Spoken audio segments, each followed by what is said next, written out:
Well, good evening, everyone. Welcome to the third hour of a seminars on hang gliding. My name is Tom Lowe, and I'm going to be discussing tonight hang gliding and atmospheric physics. So this is sort of meteorology, but it's not going to be how to predict the weather. It's going to help you guys understand how weather works first, some of the basic principles, and then we'll get later on into some of the tools that are available to help you pick the right flying days. So weather knowledge is tremendously important. It helps you maximize your enjoyment, that is, pick the good flying days, but also it's important for safety. Understanding what is going on around you without your computer and without your forecasts allow you to first notice things that are changing, to understand them, and then to predict what is going to happen in the next hour or two. And if that means you should get out of the air, then that would be a good thing to be able to do. So the subject of meteorology is far too broad and far too deep to cover tonight. So I can only scratch the surface here in an hour. So I picked the things that I think are probably the most important, again, to understand what it is that drives hang gliding weather. So tonight I hope to introduce the concepts that drive micro and meso, that is really small and medium scale weather that's important to soaring. And that's mostly about what we call buoyancy driven lift, sink, and whiz. So no math, just the important concepts that'll help you understand what the air around you is doing. So what am I going to cover tonight? Some basic terms. We all know what temperature is. Dew point may not be familiar to everybody, and a diagram called the Skew-T, which is definitely a deep subject that it deserves a lecture of its own, but it's an important way of just kind of understanding what the atmosphere looks like from a dynamic standpoint. We'll talk a bit about a typical day at a mountain site and what is happening over the course of that day in terms of generation of thermals. Why do thermals rise? What dictates how high and how fast they climb? What software is available to you that might help you in predicting and picking the right days, but more important, really understand weather. Now, perhaps it'll just confuse you because these programs are very capable and very deep, and they're full of 4, 5, 6 letter acronyms. We're going to talk a few of those acronyms tonight, but we're going to try to keep it at a pretty high level. We're going to talk about the big thermal flush on different sites. This occurs at different times. Sometimes it's the 2 o'clock flush. Sometimes it's the 11 o'clock flush. Then we're going to talk about some of the big weather events, things like Virga, downdrafts, gust fronts, and cloud suck, and what it is that creates these phenomena. All right, so here we go. So talking about temperature, dew point, and the Skew-T chart. So the chart on your right is an example Skew-T. Every morning, all over the country, meteorologists and scientists send up sounding balloons, balloons that are launched to capture the temperature profile and the humidity profile of the atmosphere. As they climb, they measure the pressure, the air pressure, and again, temperature, and then they use a device. It's called a sphygmomanometer. No, it's not. It's a web bulb, some anemometer, I guess. I'm sorry. But it's a device that measures the amount of moisture content in the air. The atmosphere generally gets colder as you go up. And when it doesn't, we call that a temperature inversion. And that's very, very important for flying. It's something that happens almost every day, the temperature inversion. And it is a ceiling, a blocker of thermals. Dew point and relative humidity. Now, warm air can hold more moisture than cold air. And moisture is stored energy. It is just like heat in a thermal, but in a different form. And that's really important. We also know, if you're a hang 3, you've just recently learned that moist air is less dense than dry air, which means that even at the same temperature, if one air mass was more moisture laden than another, then that could rise. When air can hold no more moisture without condensing, that is, without turning into a cloud or fog, it's called saturated. That's as much moisture as a chunk of air can hold. And then finally, dew point is a temperature. And it's the temperature to which, if you lower a chunk of air to that temperature, it will become saturated. So if air is warm, it can hold a certain amount of moisture. Let's say it holds half of the moisture it possibly can. As you lower the temperature of that chunk of air, the amount of moisture stays the same, but it gets closer and closer to the point of forming a cloud. And at some temperature, the dew point, then that vapor of water in the air will turn into droplets, and in some cases become visible. So let's just talk a little about this crazy looking chart here on the right.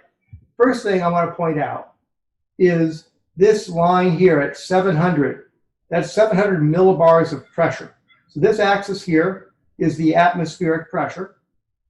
1,000 millibars is roughly the sea level pressure.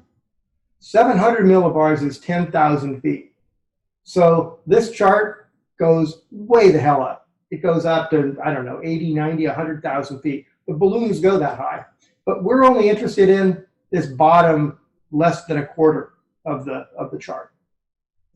This blue line is the measured temperature as the balloon climbs. So you can see for most of the climb, the temperature is decreasing, but there are places where the temperature is actually increasing as altitude goes up. Okay? So if we start here at the ground, which happens to be this line right here, you can see that the temperature decreases for a while, then increases, and then begins decreasing. This purple line here is the dew point temperature for the same. And we don't need to talk about that too much, but we'll come back to this diagram in some of the later slides. So these particular abbreviations, LCL, LFC, and EL. LCL is the lifting condensation level. That is a point where a cloud will begin to form, and the temperature track of a thermal will actually change at that point. The LFC is the level of free convection. That is the point at which, well, in this particular case, this thermal would not be able to rise through this inversion. Finally, up here, this is called the equilibrium temperature, and it is the place where a thermal, as it cools, will finally come into equilibrium with its environment and stop climbing. Okay. This link here is a great reference to understand these Skew-T charts. It breaks it down line by line, tells you what everything is. But this is a tool that you will likely learn to love if you're into predicting what a day is going to look like. Okay, so we call this a typical day at a mountain site. And this is what I'm going to describe here is the progression of how, what happens. During the night, the ground is cooling rapidly because the ground radiates its heat very, very quickly. And the ground, being cold, will chill the lowest layers of the atmosphere. So it ends up deeply cooling the first several hundred feet of the atmosphere. And this creates what we call a strong low-level temperature inversion, or a nocturnal inversion. That cold air, the water condenses out of it. It forms dew on the grass. Once the sun comes up, the sun's energy first has to evaporate that moisture. And until that moisture is gone, the solar energy of the sun isn't going into heating the ground. It's really just going into getting rid of all that dew. That's why on a really, really dry day, thermals will start earlier than on a typical day. So next, the surface heating starts to erode that nocturnal temperature inversion. And recognize, this is important, the sun doesn't heat the air directly. And many people don't really think about that. You know, there's a hot day, there's a cold day. It's not the sun heating the air, it's the sun heating the ground. And the ground is really, or the ground or the ocean, are really the only things that actually heat or chill the air. This graph on the right, this line here, this curved line, represents the temperature inversion early in the morning. So this is altitude on this axis, and this is temperature on this axis. So as you go up in height, the temperature is climbing up to here in this example, 1,000 feet, above which the temperature begins to fall. So when the sun comes up in the morning, it's like this. And then over time, the temperature profile looks like this. So there'll be a line like this in the low atmosphere where it actually gets cooler. And then you get the inversion. Later in the morning, later in the morning, later in the morning. So the inversion is rising. So let's just say by 10 o'clock, you have an inversion that comes up to about 800 feet. No, excuse me, a normal cooling of the atmosphere up to about 800 feet. And then you have a short inversion for a few hundred feet, and then a normal atmosphere again. Now, there's a term we call the trigger temperature, and it's the temperature that the ground needs to get to before a thermal can actually break through that low-level inversion and just climb. It's really the temperature in which this inversion goes away. So if you imagine this is the ground temperature now the temperature versus height line follows this curve. So as the sun comes up, the dew goes away, Nix's surface heating erodes the natural nocturnal temperature inversion. The sun doesn't heat the air. And then adiabatic or upslope winds begin as the lowest air heats and becomes superheated. And then finally, the trigger temperature is where the surface temperature is the surface temperature when the thermals will break through the low-level inversion. Once the surface gets to the trigger temperature, generally the low-level inversion is gone.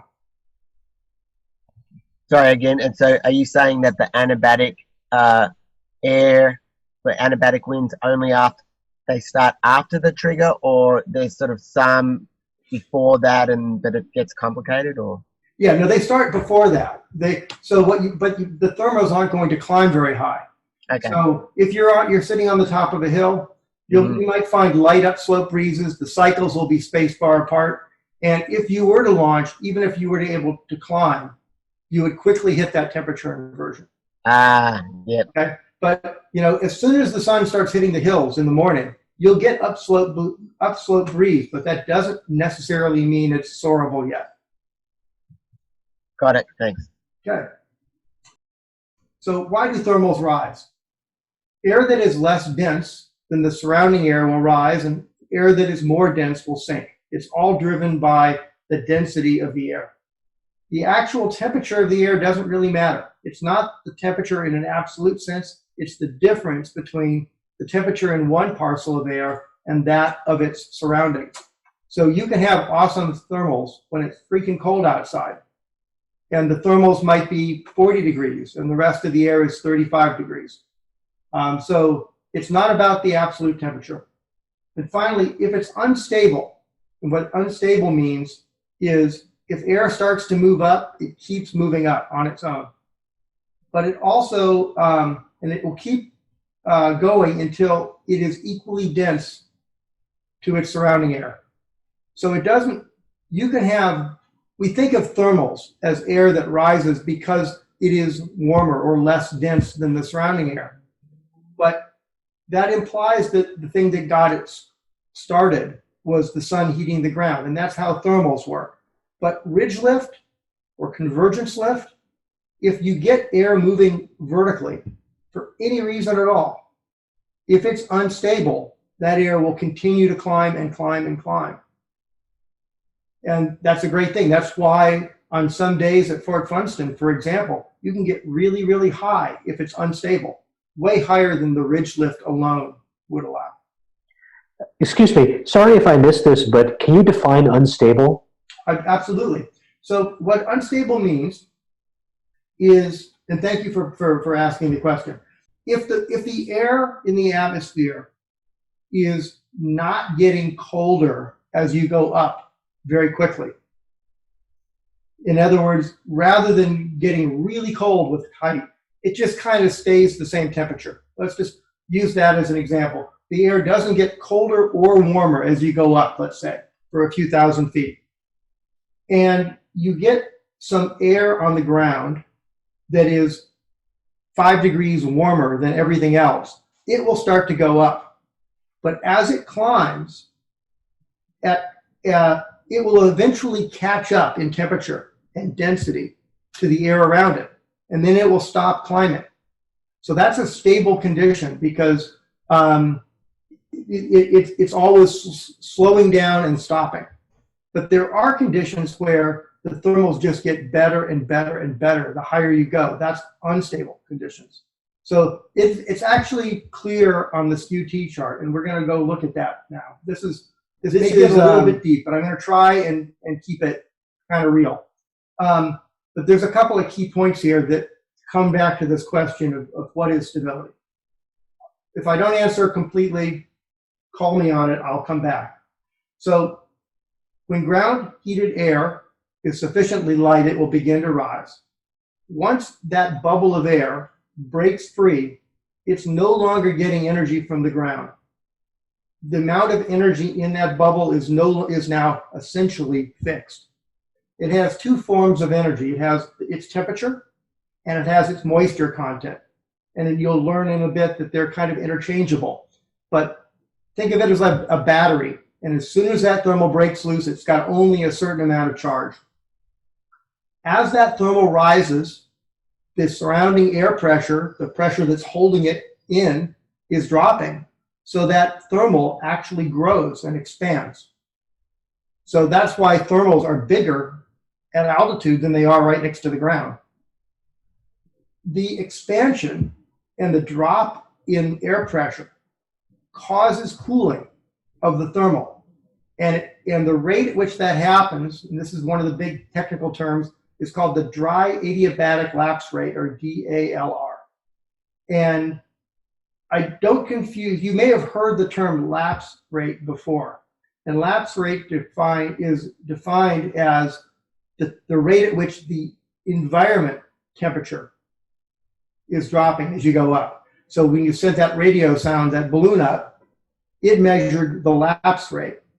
The dry adiabatic lapse rate is a physics parameter. It's a constant. It's 5.25 degrees per 1,000 feet of altitude, and it's fixed. It's just a property of air. And this is important. The thing in yellow is the biggest takeaway from tonight. A thermal doesn't cool because it loses energy. It cools because the same energy is spread over a larger volume. Whenever you take gas and expand it, it cools. And if you compress it, it heats. And if you expand it, it cools. And you're not adding any energy into the system, right? But the amount of energy in the air is constant if you don't add energy into the system. Adiabatic means you're not putting energy in or taking it out. So, I mean, I think we all think of, thermals cooling off like you take your frying pan off the stove and it cools. It just loses energy. That's not what's happening to thermals for the most part. I mean, there's a little bit of loss and mixing, but it's small compared to this effect. So as thermals go up, they grow and they cool at a defined rate. So what's going to determine whether they continue to go up or not is whether the air around them is cooling at the same rate or faster or slower. Make sense? If the difference between the temperature around the thermal, really the density, and the temperature in the thermal is constant, the thermal will continue to climb at the same speed. If the air around the thermal is getting colder, faster than the thermal is getting colder, then the thermal will accelerate. And if the air around it is getting colder at a slower rate, eventually the thermal will catch up in temperature with the air, or the other way around. Okay, so that's what makes thermals.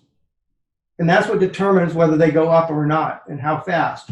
So I've talked about this dry adiabatic lapse rate, and that is represented by this line on a Skew-T chart.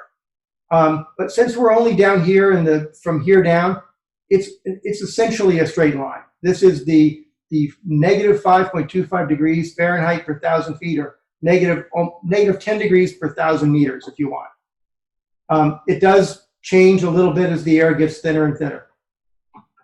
Now, this other line is the moist adiabatic lapse rate, and it's way lower. It's only -3 degrees per 1,000 feet. So what happens here is as the thermal rises, it'll follow this temperature profile. But at some point, when that air becomes saturated, if it can no longer hold the moisture that it contains, and the moisture begins to condense, from that moment on the chart, you start following these light green lines here. This one here, this heavy line, is one example of a moist adiabat. Okay, so you could start coming up here, and let's say at 800 millibars, the cloud forms, and now the thermal is going to follow a curve like this in terms of its temperature. Now, I haven't drawn on this chart what the air atmosphere is doing. That comes later. So here we go. Go back to the text here. As it cools, it becomes saturated. The amount of water vapor it holds approaches its maximum, and then it starts forming water droplets. And this is the cool part. When the temperature and the dew point are the same, the cloud forms, and the heat that was stored in that water vapor is released into the air. It's released into the thermal and gives it the extra boost. It warms the thermal and makes it stronger. So this is why flying on days with cumes really gives the thermals an extra punch. Okay, so down here, 1013 millibars is normal sea level pressure. 700 millibars is around 10,000 feet. And these are the two acronyms that you learned tonight. These constants, they're physical constants, and it's how fast air cools as it is decompressed. Whether it's dry up to saturation, it can be 99% relative humidity, it's still dry. Once you hit 100%, it changes to this number. Have I lost everybody, or is this coming across? Hey, Tom, can you go over the kind of the x-axis on that chart? Yeah. One more sure. time. So this is just temperature. This is temperature in degrees C, and that's the number that you care about. This one below it is grams per kilogram of water moisture, and it relates to some of these other lines here, which again, that's way too deep for this chart. So what this shows here is, here we have 10 degrees, 15 degrees, 20 degrees. So this shows a sea level temperature of 15 degrees, which is around standard. And then at 1,000 millibars, it looks like about 12 degrees. And at let's say 950, it's down to 10 degrees. You following that? And this is the temperature that a thermal that started off at 15 degrees would take as it climbs. And all of these green lines here represent thermals that started at different temperatures. Here's one that starts at 35 degrees. This is the line that it would follow. That clear? Yeah, that helps. Thank you. Okay. I have a quick question about that. So what about the fact that the surrounding air can have different temperatures and different altitudes? Won't that like suck away at a slower rate the heat from the thermal itself and affect how that line goes? Or is that effect too small? It's really small. Yeah, I mean, it kind of makes sense, right? If it's really cold outside, the thermal should cool faster, but it really doesn't work much that way. It's really, you've got a certain amount of energy. I mean, this idea of it being adiabatic, meaning kind of like a closed off system, it's only an approximation. But I see. But it's a pretty decent one. I guess because it's expanding, it's pushing away any sort of air on the outside of its perimeter, so it doesn't really affect the internal of the thermal too much. Yeah. There really isn't as much mixing as you'd think, and it's part of the reason why you can be 7,000 or 8,000 feet over the ground and smell the grass in the thermal when you enter it, because that air is the same air that left the ground. Okay, so as it continues to climb and cool, it does so at the lower moist adiabatic lapse rate.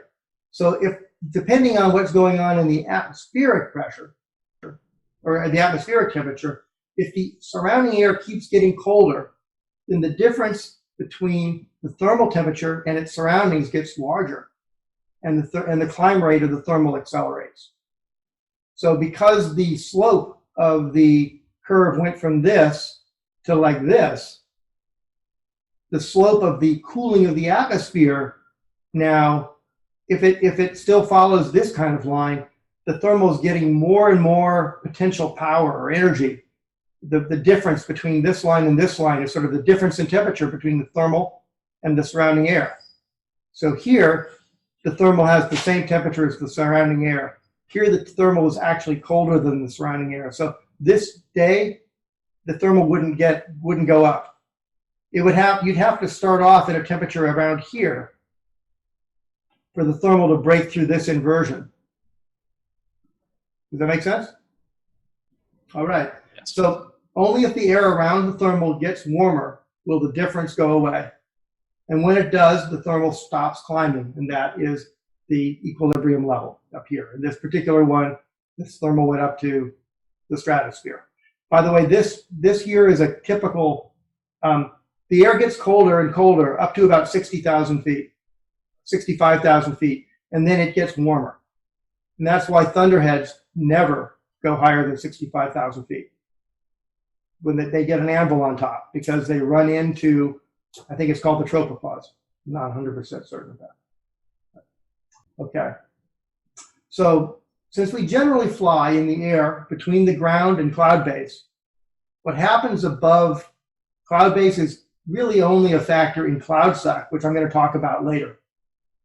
But there are other times when the air we're flying in contains condensing or evaporating moisture. And that's when it starts to precipitate, when it's raining. And we're going to talk about that, called Virga, in the next slide. So at the end of the day, as the valleys start to become shadowed, the cool, heavier air begins to drain down the canyons of the valley, and it pulls air from above. This is called the Adiabatic flow, and it happens usually a little bit before sunset, especially if you have deep canyons that are in shade for many hours before sunset, like in the Rocky Mountains. So if it's late in the day and you're set up to fly and you have a really strong nil wind launch technique, if you're waiting for the next cycle thinking it's going to get better, don't. Either launch or break down, because each cycle will almost certainly become progressively weaker and weaker until it turns downwind. And there's nothing more frustrating than being behind somebody, waiting, thinking the next cycle is going to be better, when you know for sure that it's only going to get worse. So there are programs that you can subscribe to that make all of this stuff pretty simple. They're still very technical programs. They've got lots of capability. They cost about $35 a year. It's really well worth it. XC Skies is what I would suggest. You can use these tools to get the answer. Where should I go flying today? Where is it going to be good cross country? Or you can use them to actually kind of understand why it's going to be good. And this, for example, is the Skew-T chart that I got by clicking on a spot on this particular diagram.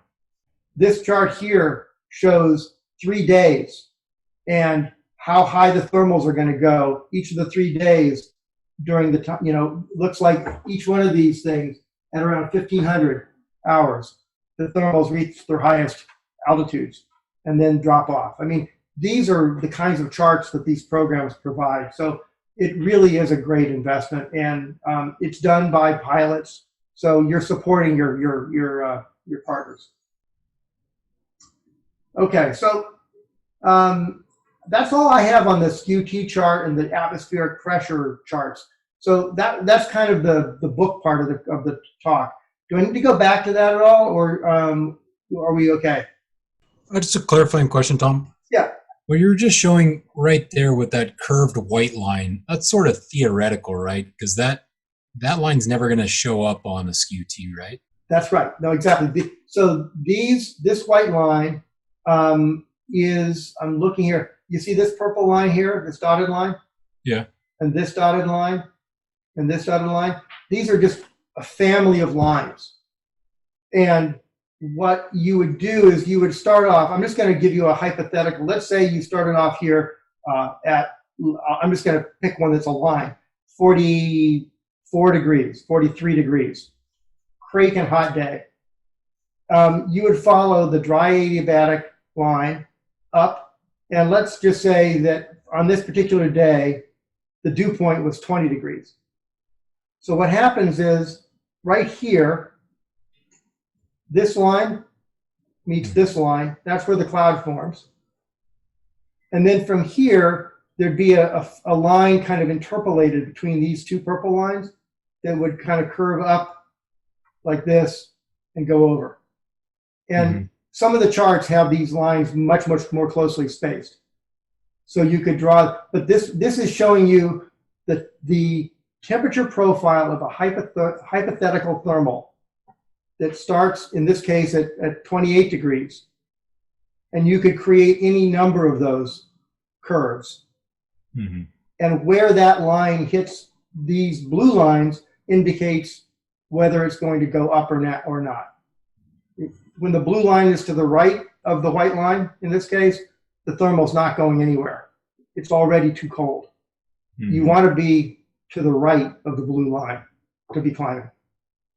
Right. Okay? Got it. Thanks. Yeah. Okay, so I'm going to jump to the 1 p.m. lull. And this will just give you an example of how how this knowledge might help you out. So this is kind of a typical day. You know, you get to launch at 10 a.m., you get your glider set up, you notice there's some light cycles coming up every maybe 15 minutes or so. You're paying attention while you're setting up your glider, kind of in the back of your mind, timing how long it is between the time that the trees kind of rustle a little bit and then when it goes low. By around 11:30, bunch of guys, first pilots start to launch. They're all new. They're getting their first mountain flight, so it's not too surprising they don't, get up. But you're watching them to see if they fly through anything that you think you could have circled in. But it's still pretty early. It's only 11:30, and maybe they hold level for a few seconds and then they go back to sinking. So by noon, the cycles are starting to really build stronger. Every 3-4 minutes, there's a really nice pickup, and then it lulls and picks up. One of the experienced pilots launches and immediately climbs out. So everybody runs to their glider, they get in line, and almost everybody who launches gets up. So you are sure you're going to have no trouble. But by the time you get to the front of the line, it's about 1 o'clock now. It's prime thermal time. It's gonna be awesome. You take off, you begin to climb, but once you're in the air, you look around and nobody's getting nearly as high as they did, at 11:30. What's going on? I mean, it starts to be a little bit concerning. The next thing you know, the air goes completely smooth, and everyone starts sinking out. And it's getting more and more crowded. It's hard to fly well in the traffic. And by 1:30, almost everybody's in the LZ. The thermals just disappeared. And the only survivors were those that launched really early and got so high, and they stayed high, that they were able to just sit on top and watch the pilots below mark the thermals for them. And as soon as they saw someone climb, they'd shoot over, and the thermal up higher is bigger and fatter and stronger. So they were able to take advantage of the other pilots and showing them where the thermals were.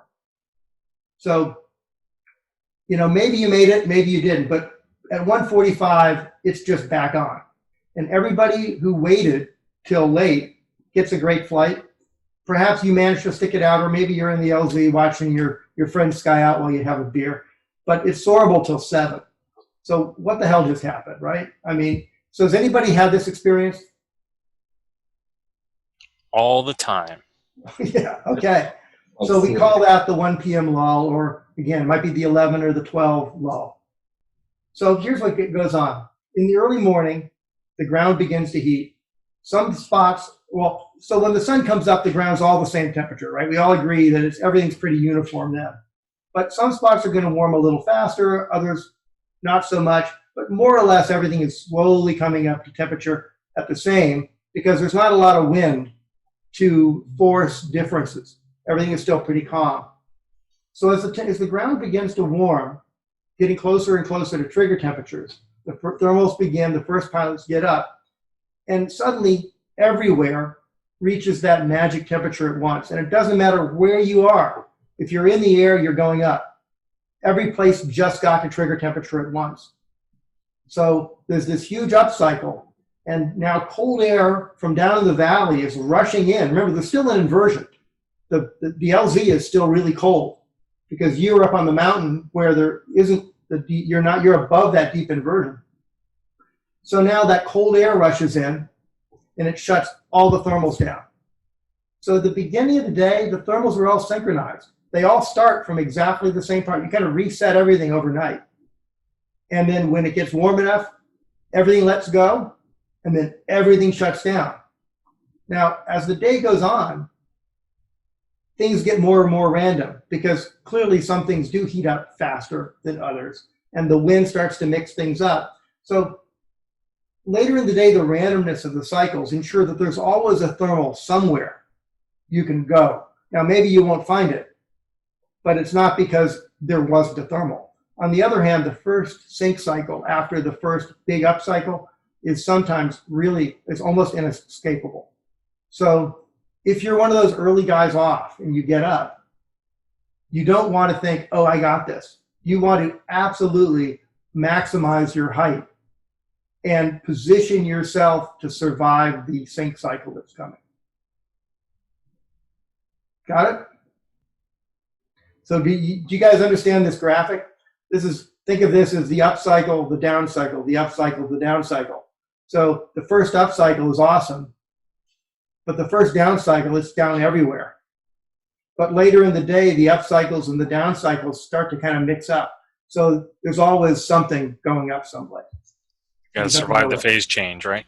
Yeah, exactly. Because one of these sine waves represents one place on the hill where the things are heating faster, and so they break off more frequently.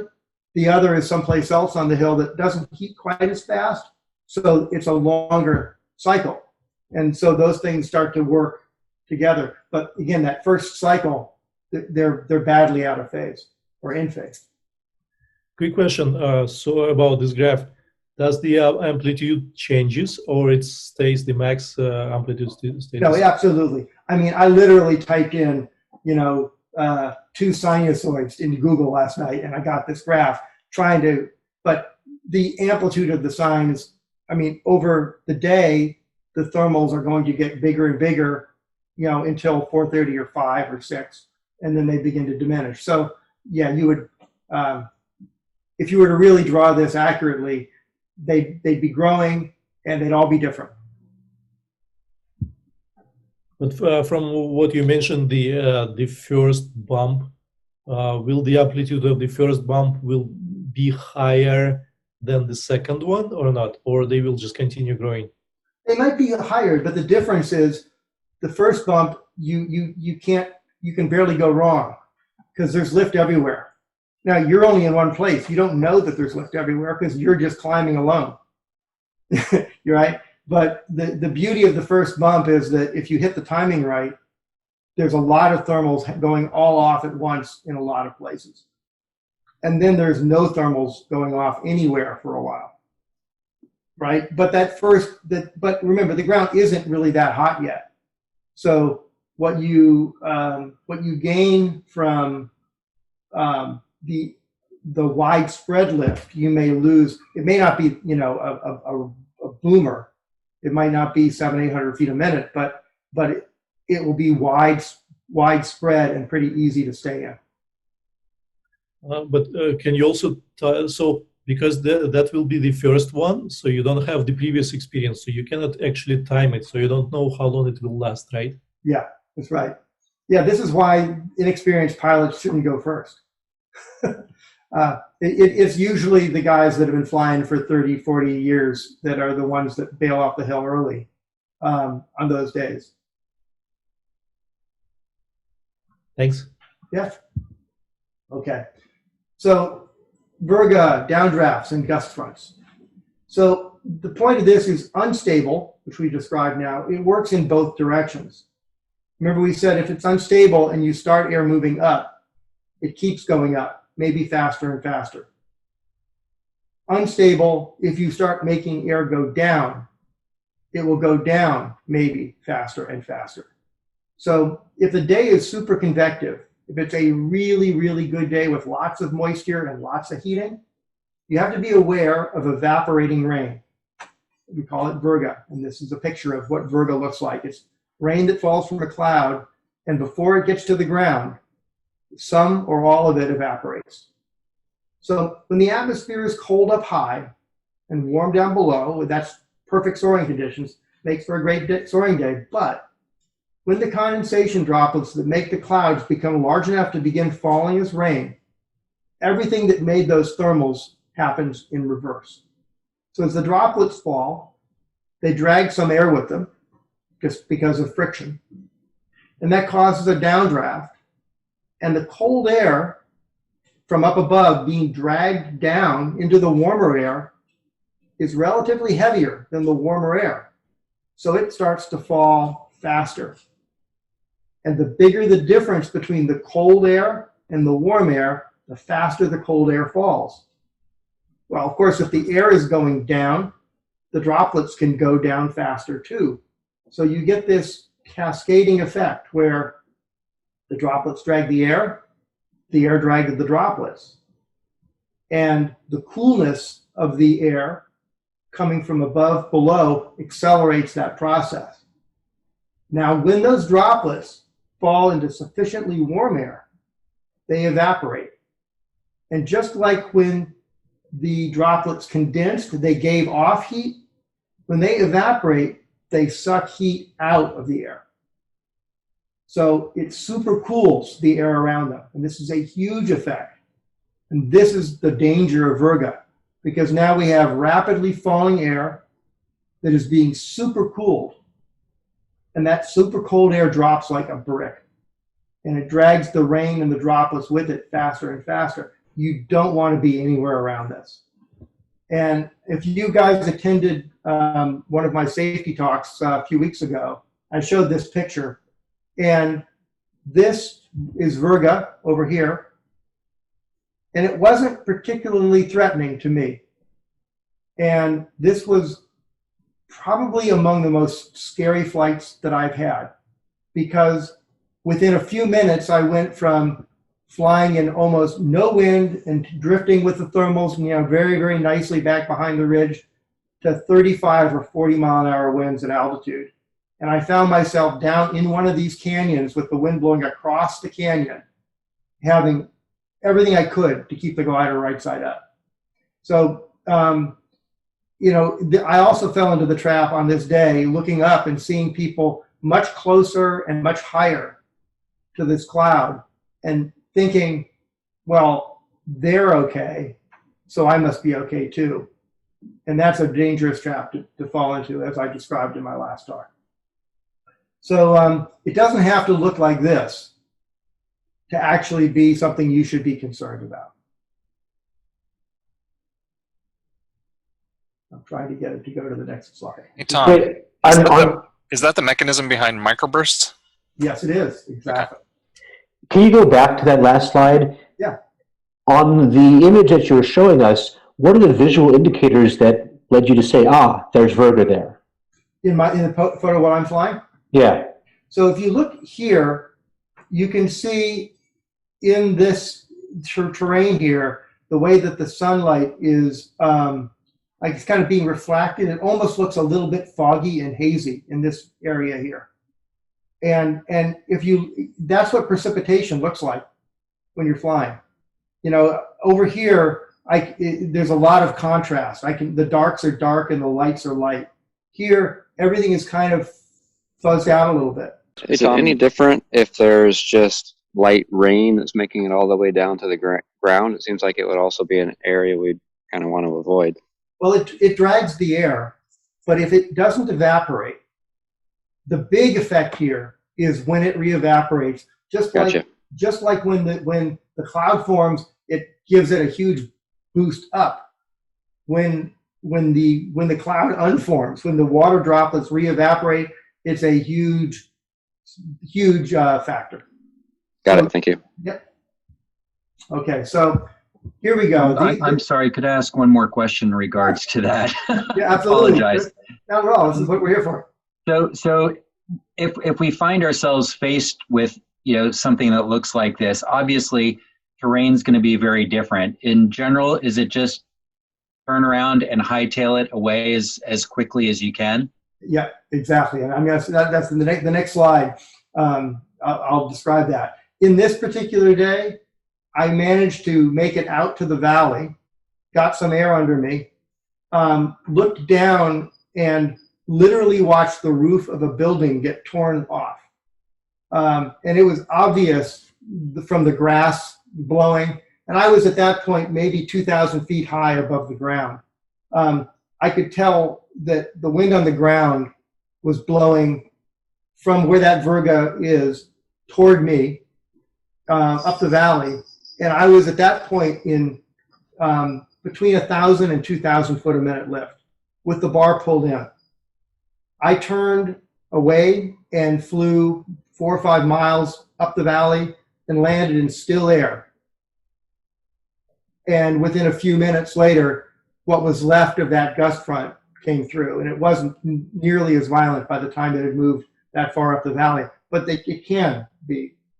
So, and I think that's the next slide. So here we go. So this is when all that really cold falling air hits the ground, sometimes called a microburst if there's a lot of rain involved.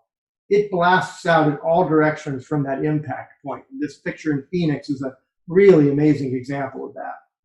So the cold wall of air now, it stays near the ground since it's heavy. It's really cold compared to all the other air. And it's pushing all that warm, moist air up as it drives in underneath like a wedge. So that warm, moist air is going up at thousands of feet a minute, way faster than you're able to dive your hang glider. And it's possible that you can be there with the bar pulled all the way in, going up at a couple thousand feet a minute, and then watching clouds below you begin to form thousands of feet below you. And again, you don't want to be there. So these are the kinds of conditions that some pilots fly in. I see videos on YouTube, and it just blows me away that they've survived. Call that normalization of deviance. But so if you're not paying attention, you find yourself in that strong lift and that turbulence in the vicinity of Virga. The safest option is to fly as fast as you're able to, away from the downburst, get well ahead of it, land, and secure your wing before that gust front arrives. So you jumped ahead, and that was the question that I was answering here. So now here we go, cloud suck, one last one. So because of the acceleration of lift that occurs as the moisture in a thermal condenses and its heat is released into the thermal, there are sometimes large areas of widespread, strong, smooth lift under large developing cumulus clouds. And this sounds like heaven for hang glider pilots, and sometimes it is. It's also something that perhaps scares me more than anything in hang gliding. So when you are flying under a cloud, or whenever you're flying and you start thinking, wow, this is like the best day ever, look up and see how black and close and dark that cloud is, and make sure you always have an escape route to clear, and I mean by clear, not white air. Keep checking your ability to stop climbing. You should always be able to not climb, and remain close enough to the edge of the lift so you don't go into the cloud. So if that means flying toward the edge of the cloud until you hit sync, and then turning around and going back into the lift right at the edge, and just keep doing that. Always know where you can go, where you have control of your height. So finally, what's so bad about going into a cloud after all? Well, you should all know this, but you can't tell which way is up, and you will get disoriented. And you will likely do your very first unsuccessful loop, and you won't even know you did it. If the cloud isn't sucking, and you decide to go in it so you can just barely see the ground below you, and all your buddies do the same thing, the chances of you meeting them unexpectedly in that cloud are like almost a certainty, because everybody's at exactly the same altitude. And yeah, okay, it's illegal too. that may make a difference for some of us, not for everybody. I don't know. But if you kill an innocent airline pilot or airplane pilot and their family, just like the clouds, you suck too. So that's the end of my little presentation today. I'd love to take your questions, and I hope this has been an eye-opener and helpful to you guys. Yeah, I was just going to say, if there's enough time, if we could just take a look at this weekend's forecast in XC skies and see, what you look for typically. Okay, so I have these things set up. McClure area, is that what you guys want to look at? Yes, please. Okay, so here's the McClure area, XC skies. And there's a number of different models that you can choose between. Right now, this is, let's look at Saturday. So Saturday's just a little bit far out for the NAM 12 model. This is a 12-kilometer grid, a 3-kilometer grid. Looks like a 13-kilometer and a 3-kilometer. I'm going to jump here to the GFS model just for fun because it goes out further. This may not be as accurate. And we'll look at Saturday. This is local time. Let's look at what's going to be happening Saturday around noon. So I'm going to zoom out a little bit. And what this tells me, I'm going to turn the colors off for a second just so I can see. Okay, here's Lake McClure. This is Don Pedro, I guess, and launch is someplace right in here. Right? Here's launch.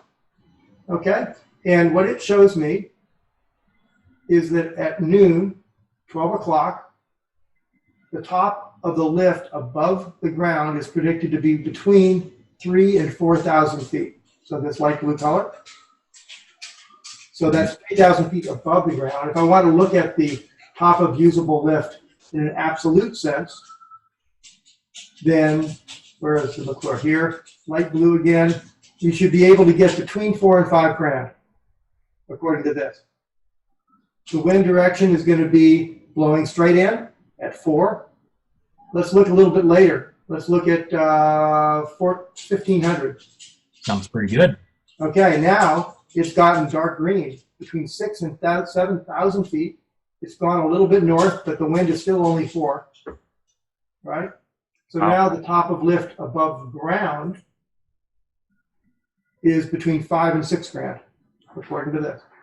So yeah, it looks like an awesome day. It might, and we're right on the edge here between the dark blue, 5 and 6, and the lighter blue here between 4 and 5K. The cross-country potential. Red is awesome. Gold is and the green here is possibly okay. So the red is likely good at sea. So it's definitely better in the valley and getting less XC potential, whatever that means, as we move deeper into the Sierras. If I wanted to look at the Skew-T chart for McClure at that point, and this again I think is just a prediction. I think I can just right click here or left click. Left click. Here's the Skew-T. So this is the temperature profile, and this is the temperature in Fahrenheit. It looks like 104, 108 degrees. Really, you really want to go to, if it's 108 degrees, then the thermal is going to go up to this point here, which is 8,000 feet. That's over on the left. No, 7,554 feet, right?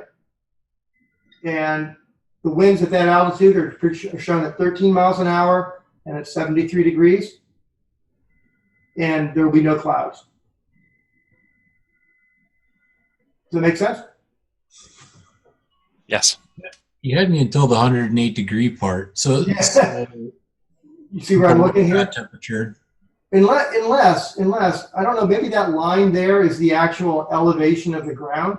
Is the ground around there 3,000 feet? Yeah, I guess it is. That makes sense. Yeah, pretty close. Okay, so it's showing 93 degrees. It's still a freaking hot day. That's the problem with McClure. Yeah.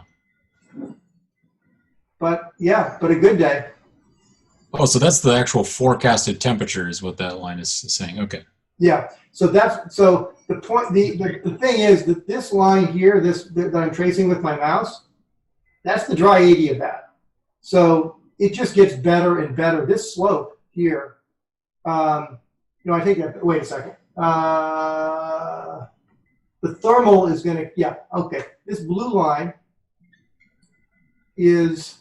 How does it start there? That's a good question. That blue line is following the dry adiabat. So that shows a thermal starting here and going up to here. And I don't know exactly. The slope between here and here is actually shallower than the dry adiabat, which means that it is slightly stable there. If the slope of this red line were more this way, well, for you guys this way, then it would be even better. But so yeah, so if if it gets to 122 degrees, there'll be the thermals will come up to here, right? Okay, so kind of you're looking at the color coding a pretty high level, right? And yeah. maybe the morning of, are you taking a different look, or are you looking at just more of the various models to see if there's discrepancies between them? All of the above. I mean, that's how you kind of get confidence. If all the models agree, then the likelihood that there's some truth to them is a bit higher. To be honest with you, I mean, this is something I could do a lot better than I do. What causes me to go flying in a particular site is where my friends are going to be. I mean, to be honest with you. Now, if I was really serious about trying to break records and always maximize my potential, rather than just help the logistics because I don't want to bring a driver, then it changes. But so that's what I was kind of getting at is you can use these tools to try to understand what's really going on. You can use them to map your cross-country routes. What is useful, by the way, I'll point out, if you look at this Skew-T and you see an inversion at, let's say, 5,000 feet. Well, let's say that inversion is only a few hundred feet thick, like between 5 and 5,500 feet. Well, if you find the right thermal that is strong enough to break through that inversion, maybe it's worth fighting for that. Because once you get above that inversion, you could have another 3,000 or 4,000 foot climb. If you never looked at a Skew-T, if you had no idea whether the inversion was just a few hundred feet thick, predicted, or it was thousands of feet thick, then how hard you work to try and break through the inversion could influence how aggressively you fly. Gotcha. I've never used the Skew-T. This is interesting. What would an inversion look like on that? It would basically just be if I were to draw with my mouse, you're coming up like this, and then the curve would go to the right for a little bit, and then it would start going up again. So going to the right means that it's getting warmer. If the curve just went straight up for a while, then the air isn't getting colder or warmer at all with altitude. Does that make sense? Yeah. So for the thermal to keep going up indefinitely, the curve has to be follow one of these light gray lines. If the red curve is steeper than the light gray line, then a thermal has to get much, much hotter to go very high. Okay? This is how fast the thermal is going to cool. This is how fast the air is going to cool. And in this kind of condition, they converge at some point. So this is stable, but still a good day. Okay?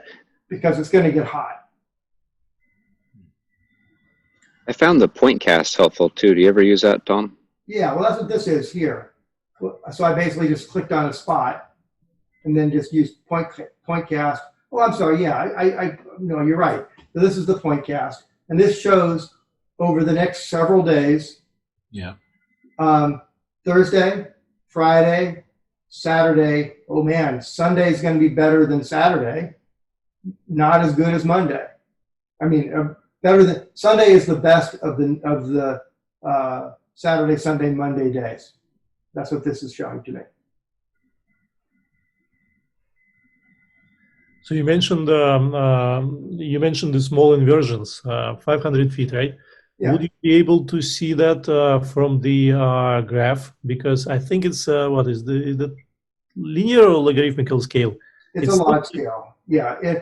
So I guess it just depends on how big it or how bad it is. Let's try this just for kicks. Let's look out here in the valley where there's more likely to be an inversion. Oh, I'm sorry, I want the Skew-T.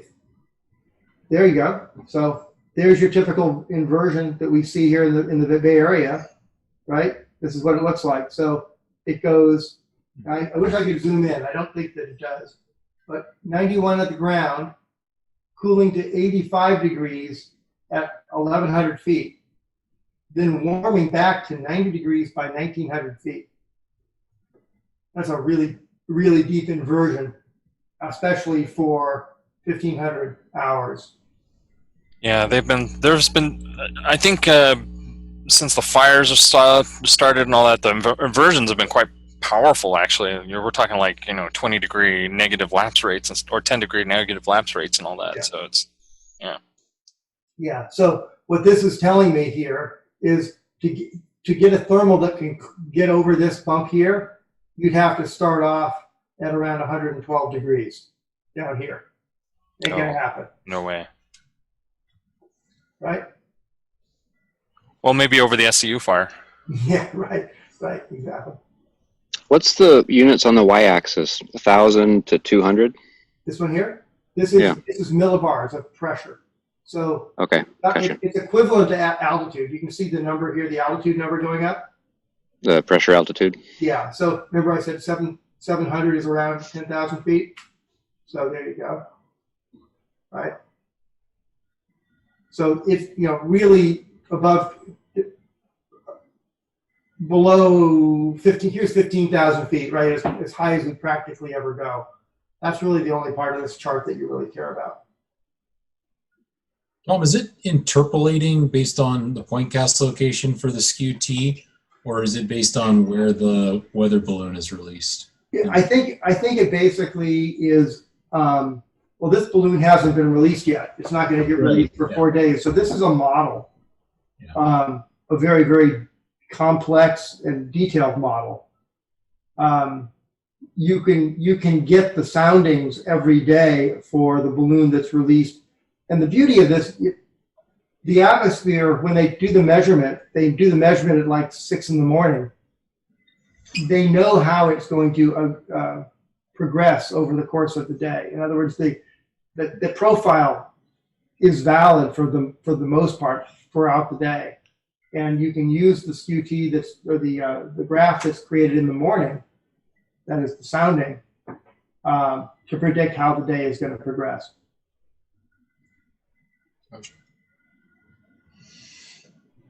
But yeah, I don't exactly know how XC Skies creates the detailed models, but it's probably some AI and some interpolation, and I don't know how many sounding balloons are sent up. I know that they send one up from Oakland.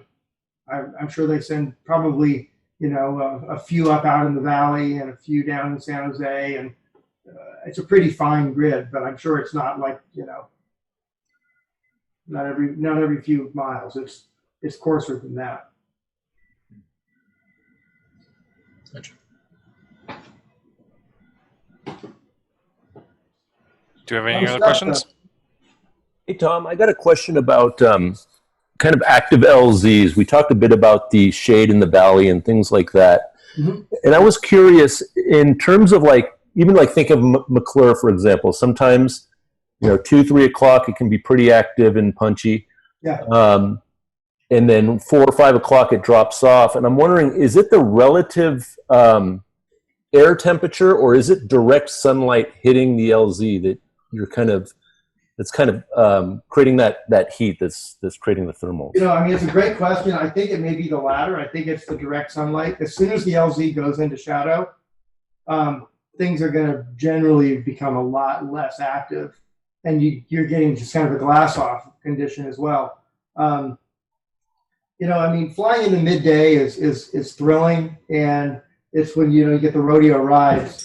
But it can be sometimes a little too thrilling, and I'll tell you, it's sometimes really nice to just wait till 3 or 4 to launch and just have a nice relaxing flight. It doesn't build the skills the same way that flying in active thermal air does. It doesn't require you to be so precise to center in the thermals when they're quarter mile across. But it also is a lot less stress. But the one trick for landing in an active LZ is, provided that there isn't a compelling reason to get out of the air, like a gust front coming or things getting really scary. It's good to never force your way down through lift and thermals.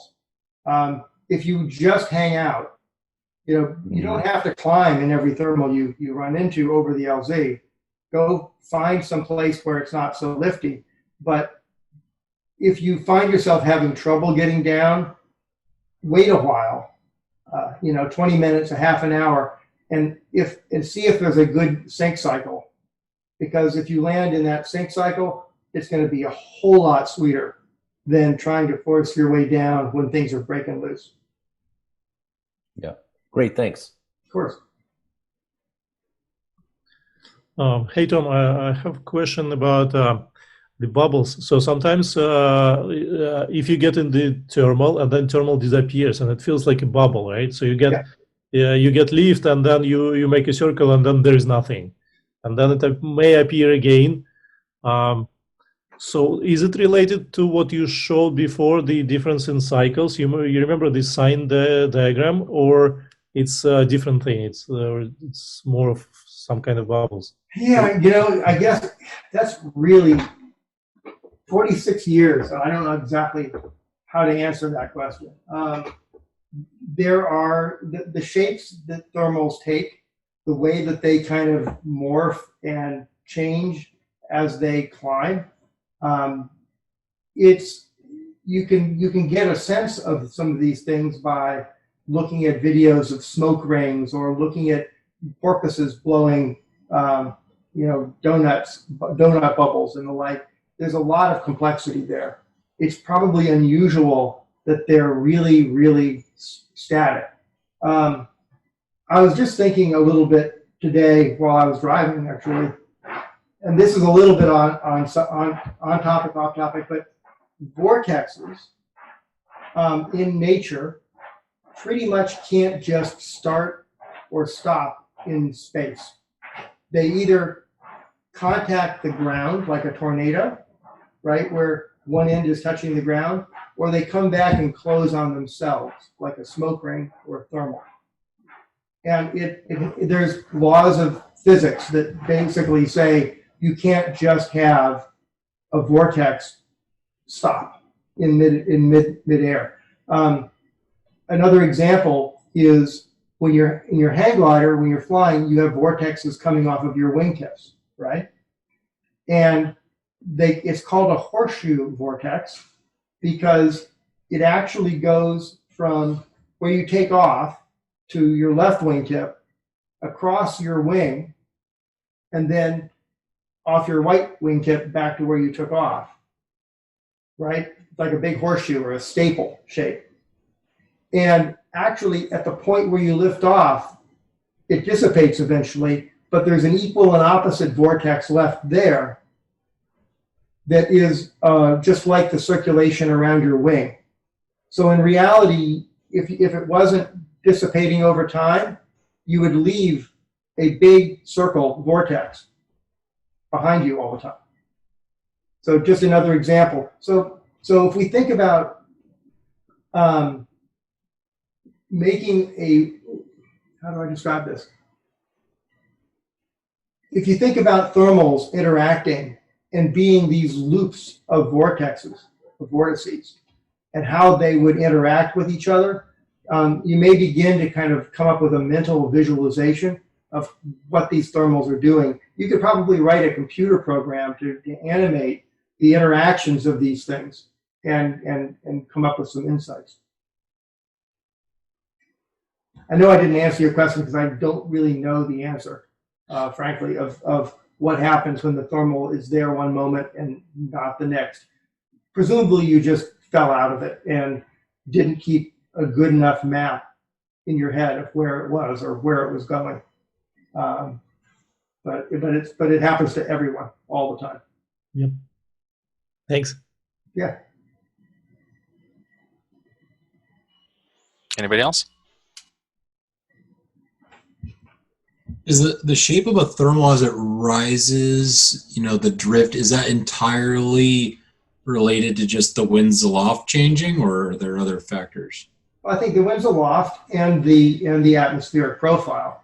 So let's say that a thermal, imagine it like a donut, runs into a inversion, forgetting that the winds are just, if they're constant, it's just drifting the thermal. It's not shearing it or anything.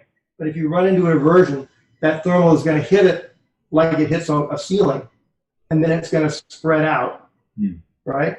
If a thermal climbs through a shear layer, where it goes from an area of little horizontal wind to an area of higher horizontal wind, then that's also going to cause, a tearing and a tumbling of the thermal.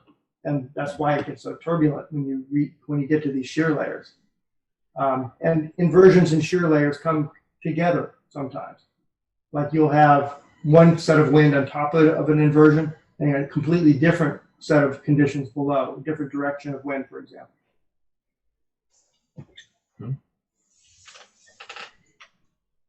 So talking about the skews of thermals. So let's say there is no wind, right, and the thermal goes straight up. But then let's say we apply 30 miles per hour wind. How it will skew the thermal? Because there are horizontal velocity, but also there is a raise in air, so it's not gonna be like moving exactly like with 30 miles per hour speed, right? Sure. Well, I think if the if the air is uniformly moving at 30 miles an hour, meaning there's no wind gradient, it's not moving 30 at 1,000 feet and 40 at 2,000 feet, right? Then I think that it's just the thermal is just drifting and doesn't really, from a physics standpoint, isn't impacted by the wind. However, if there is a gradient, the top of the thermal is getting pushed faster, for example, than the bottom of the thermal, then you can actually have ridge lift on the upwind side of the thermal, right? Because the thermal is some of it is stuck in the slow air, and the wind is blowing over the top of it. And you've probably seen cumulus clouds that are sticking up into wind, and you can sometimes get orographic, or these thin veil-like clouds where the wind is basically ridge lifting over the cloud. Have you ever seen that? I think so. Yeah, so I think a cloud, like a cumulonimbus cloud, is just a huge, big, disorganized thermal. So based on what I've seen, in photographs mostly, I think that there are phenomena that occur as a result of thermals rising up through wind shear or wind gradient, which is almost all of this present. I mean, it's very rare that you would have just everything moving at the same velocity regardless of height.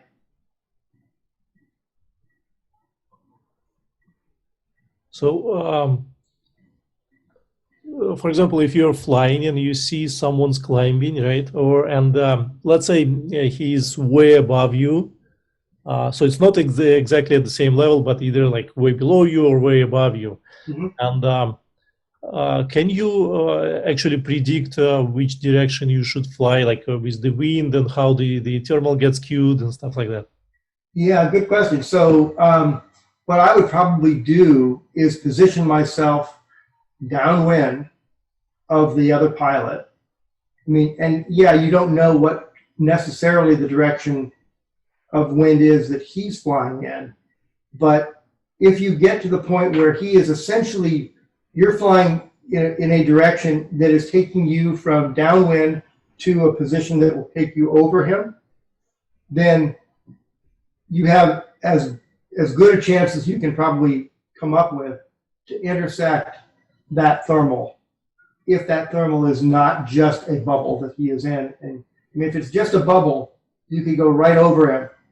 You could fly right through the perfect spot. If it's not there yet, you're not going to find it. Right? So, and oftentimes thermals are bubbles and not pure columns. If it's truly a column, like a dust devil, or just a good large thermal, and you can see that if you look at the paragliders, the paragliding videos with, with 400 paragliders all circling, you can get a pretty good sense of what really that thermal looks like. And you can see how that thermal might lean and tip with altitude. So as that climbs, how it's being blown downwind. That happens, of course, if, like, as I said, if there is a wind gradient. Otherwise, a thermal would just be a big chimney just moving along, getting blown sideways. I see. Is it practical to think about it in terms of the wind and like trying to predict you when you're flying, or it's not worth doing that? I mean, if you're sitting on top of the stack and you're looking at everybody down below and trying to pick out who's climbing well, then absolutely it makes sense to go over toward where they're climbing better and put yourself on top of them, and then kind of go into a hunting pattern and feel for what wing's lifting, which way your glider's yawing. You'll, just like randomly flying into a thermal, you put yourself into a place where it's much more likely you're going to find it.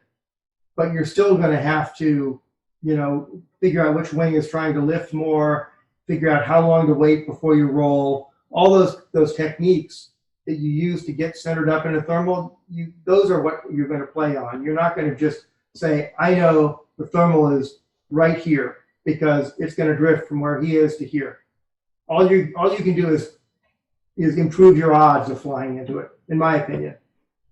Now, I mean, maybe there's top comp pilots that would disagree and have more than a sixth sense about such things, but for us mere mortals, that's how I do it. All right, thanks. Yeah. Tom, once again, thank you very much. Always my pleasure. We had a great turnout. I saw, 20-something people on this? Yeah, 21 people, and we even got a few paraglider pilots. Nice. I don't know if Evan was on here, but he is one of the true masters of meteorology, and he's one of the guys that I go to. Mike Virga, there's a bunch of these paraglider guys that really have the kind of understanding the Bay Area weather and knowing how to pull the right days. The reason I didn't do that talk is that I'm not the right guy to do that talk. It's not my strength. I like to go flying and see what cards nature feels me, and that's part of the fun.